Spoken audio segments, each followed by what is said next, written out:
4 words describe the fateful day on March 25th, 1911.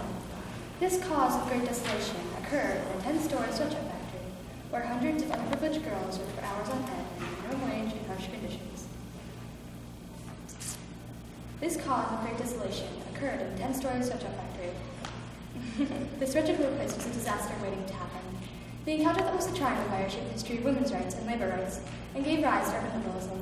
Since then, times have changed vastly, resulting in better working conditions and safety precautions. However, things were different back then, and many of the girls working in the China factory were immigrants to places where they had been discriminated against and cast out. Looking for a chance to find happiness and a way to liberate their families, Italian girls from the southern part of Italy who lived in small towns called cittadines were treated very poorly by the northern part of Italy, who believed they ruled the entire country, yet didn't care about the southern half. And Jewish girls in Russia who had been told their whole lives by local Russians that they were dirty trash just because of their religious beliefs. This was the life of young Kate Altman, a girl who witnessed the loss of life on that fateful March day, when her best friend, Margaret Schwartz, perished in the factory fire.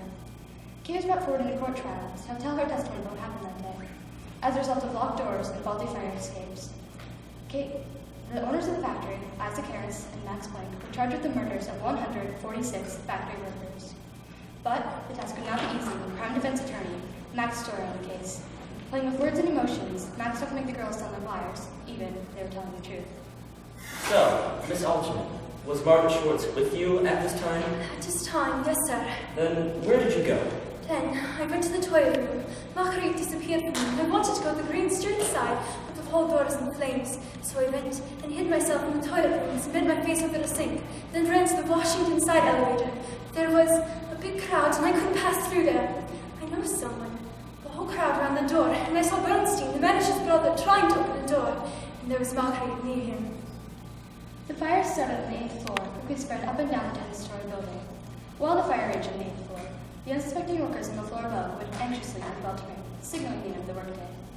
However, as the screams and panicked shouts reached the floors above, chaos erupted. In a panic to get out, many people were pressed against the doors and open windows, not only gasping for air, but desperately trying to find a way out. Bernstein tried the door. He couldn't open it, and Margaret began to open the door. I take her on one side, I push her on the side, and I said, "Wait, I will open the door." I tried, pulled the handle in and out, all ways, and I couldn't open it. And then I saw her bending down on her knees, with her hair was loose. The trail of her dress was a little far from her. And then a big smoke came, and I couldn't see. I just know it was Marguerite, and I called, "Marguerite!" She didn't reply. I left Marguerite. I turned my head inside, and I noticed the trail of her dress and the end of her hair beginning to burn. Then I ran in a small dressing room that was on the Washington side.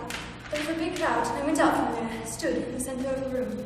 The fire spread so fast, even the hair, clothing, and people trying to fight against the flames was beginning to burn.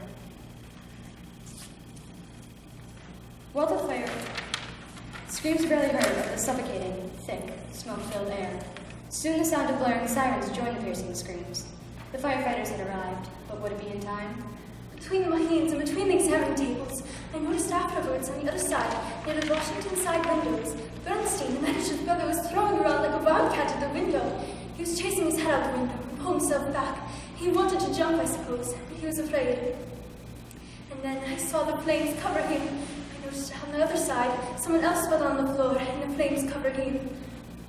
Many people chose their own lives, rather than drowning in the infinite sea of flames that would soon engulf them.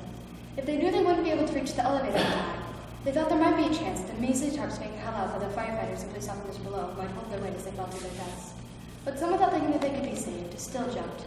Perhaps they thought it would be a better way to die, rather than being swallowed by the flames. And then I stood in the center of the room. I just turned my coat to the left side with the verge of my face to the line on the outside, got hold of a bunch of dresses that was lying on the examining table, not burned yet, and covered my head and tried to run through the Green Street side door. The whole door was a red curtain of fire. A young lady came, and she began to pull me in the back of my dress, and she wouldn't let me in. I kicked her with my foot, and I don't know what became of her. Then I ran out through the Green Street side door, right through the flames, onto the roof. This was the end of her first recount of the story. However, Max Story had something else in mind. Did you have a sister working at the place? Max asked Miss Altman a series of factual questions. No, sir. He would often ask her the same questions in different words, whether it be to confuse or disorient her. We may never be sure. And when did you come here from Philadelphia?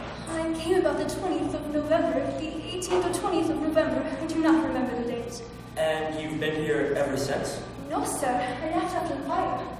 Oh, you mean you came here the 18th or 20th of November before the fire? Yes, sir.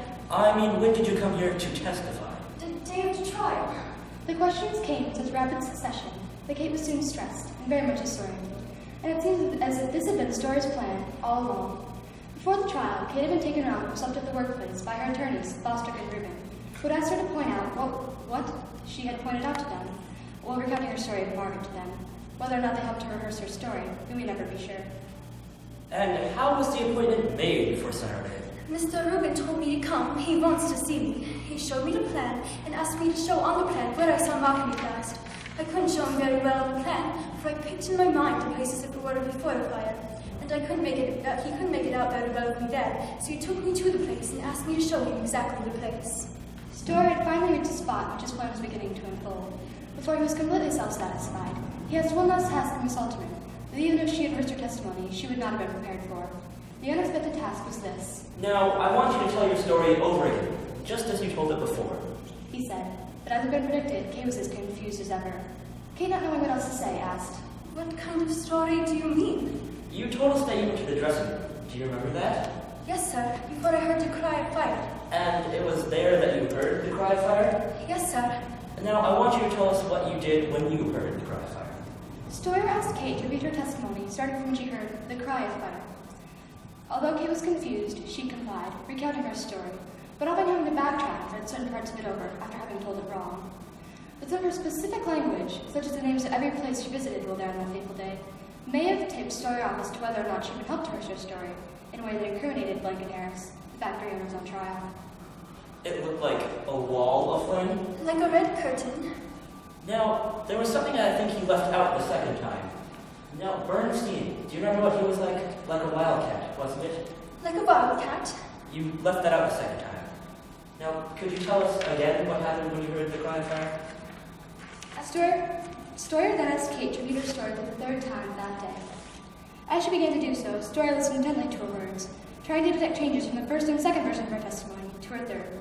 Most of what Kate said during her third account of the story was very similar to her first two. Rather than playing with words any longer, Stoyer went straight to the point, finally going at what he'd been hinting at the entire time. And you never told anybody about what you were going to say here today. Although Kate replied with No, sir. Stoyer wasn't quite convinced. You have got a father and a mother and 4 sisters. 5 sisters. I have a father. I have no mother. I have a stepmother. And you never told anybody about what you were going to say? No, sir. And they never asked you about it. They asked me once, and I told her once, and then they stopped me. They didn't want me to talk any more about it. So they asked you once, and you told them once, and you stopped, and you never talked about it from there. I never did. And you did not study the words in which you would tell your story? No, sir. And do you remember that you got to the center of the floor? Yes, sir. Stoyer continued his examination until he was completely satisfied and proved his point to the judge. But even after hundreds of these heart-wrenching stories like Kate's were told in court, the owners of the factory, Isaac Harris and Max Blank, left unscathed with no charges, much less the charge of the murderers of 146 factory workers. And although no one was ever put to blame for those deaths, the deaths had happened.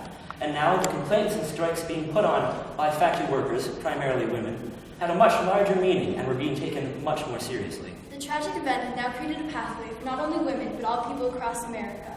Factories now have proper safety regulations and equipment. Women now have the right to vote, and it is no longer an impossible idea for women to make money and own land for themselves, rather than having to rely on the men in their lives to do it for them. Thank you. Triangle Factory Fire.